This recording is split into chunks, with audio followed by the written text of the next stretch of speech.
মহিলা পুরুষ সবাই ধ্রুবকে দেখতে আসছে। ধ্রুবর নিজেকে আজব চিড়িয়া মনে হচ্ছে, তাই সবার থেকে আলাদা উঠানের দক্ষিণ পাশে খেজুর গাছের নিচে গিয়ে দাঁড়াই। তখনই পিচ্চি মেয়েটা মুচকি হেসে তার কাছে এসে দাঁড়াই। ধ্রুবর মেজাজ যতটুকু ভালো ছিল তার পুরোটাই খারাপ হয়ে গেল এই মেয়েকে দেখে। মেয়েটাই প্রথমে বলল, আমাদের গ্রাম কেমন লেগেছে? ধ্রুব বিরক্তিতে চোখ খিচে বন্ধ করে আবার খুলল। উত্তর না দিলে অভদ্রতা হবে। মনোয়ারা শুনলে আবার কেঁদে কেটে দুনিয়া এক করে ফেলবে, তাই অনিচ্ছা সত্ত্বেও ছোট করে বলল, ভালো লেগেছে। মেয়েটা দুলে দুলে বলল, আপনাকে আমার খুব ভালো লেগেছে। ধ্রুব কারেন্টের শক খাওয়ার মতো মেয়েটার দিকে তাকাই। মেয়েটা ততক্ষণে উধাও। ধ্রুব বাম হাতে চুল টেনে ভাবলো, বাবা মা কি এক বাউন্ডুলে মেয়ে কপালে জুটিয়ে দিল। কই গ্রামের মেয়ে লজ্জায় পরিমরি হয়ে লুকিয়ে থাকবে? তা না, এসে সরাসরি বলে যাচ্ছে ভালো লাগার কথা। ধ্রুব পরে সারাটা সময় রুমে থাকলো। সন্ধ্যায় বিয়ে পড়াবে বলে ঠিক হলো। যেহেতু কাল সবার অফিস খোলা, তাই রাতের মধ্যেই ঢাকায় ফিরতে হবে। ধ্রুবর অবশ্য এসবে মন নেই। মুখ অন্ধকার করে কাজের সামনে বসলো। তার এখন মনে হচ্ছে আসামিকে ফাঁসি দেওয়ার আগে যে তওবা পড়ানো হয়, তাকেও এমন কিছু করা হচ্ছে।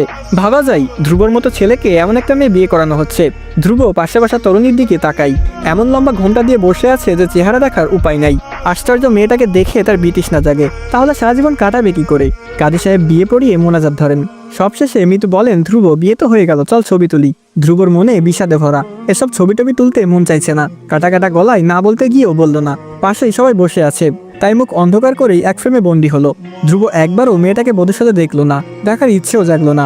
ধ্রুবর মনে তখন ঘুরছে, আচ্ছা বেনিওয়ালি পাশে থাকলে কেমন হতো?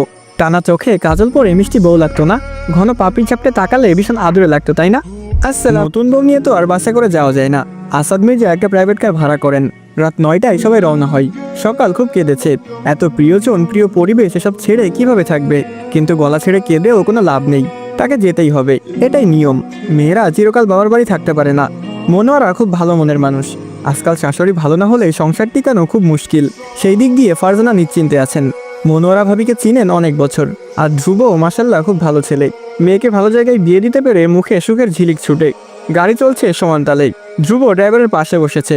মিতু অবশ্য বারবার বলেছিল সকালে সাথে বসার জন্য, কিন্তু ধ্রুব ঘাড় বাঁকিয়ে না করেছে। এই মেয়ের কথা ভাবতেই ধ্রুবর কান্না করতে ইচ্ছা করে।